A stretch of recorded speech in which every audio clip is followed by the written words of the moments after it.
Grabe ka sir, ang laki ng kotse mo kita sa video na sinadya mong banggain yung siklista. Binalibag mo pa. Isa na namang viral video ang tila hindi matapos-tapo sa pagitan ng motorista at siklista na tila mas grabe ito.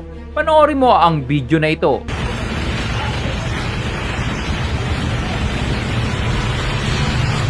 Kaya pa naman yan, ano ka lang naman eh.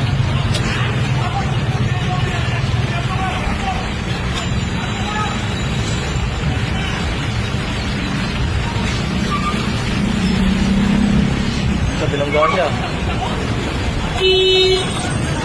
Dalaw din natin pre, binibidyo ang kasi.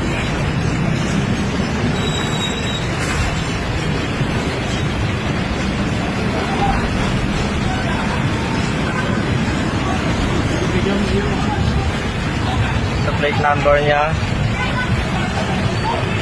Bilanggaan niya yung bike. Traulin mayaman. Ayan, sasapakin niya pa.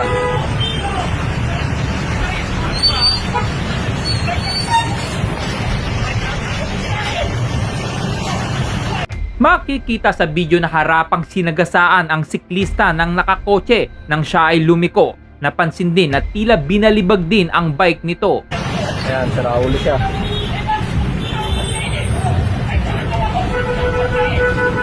Ayan, tigatang ilaw.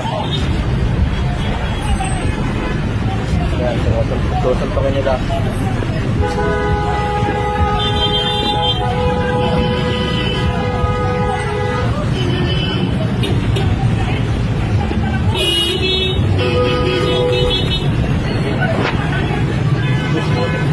Saraulo yan.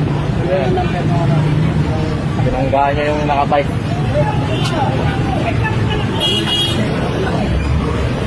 Isang pagpapatunay na maraming mga motorista ang tila hindi kayang makontrol ang galit sa kalsada na siyang ikapapahamak ng ibang tao. Kaya naman i-share mo na ang video na ito. Ikaw bilang isang Pilipino, ano ang masasabi mo sa ginawa ng naka-SUV na puti? Ano ang dapat gawin sa kanya? Kailangan ba siyang managot? Well, i-comment mo na ang iyong reaksyon sa video sa baba.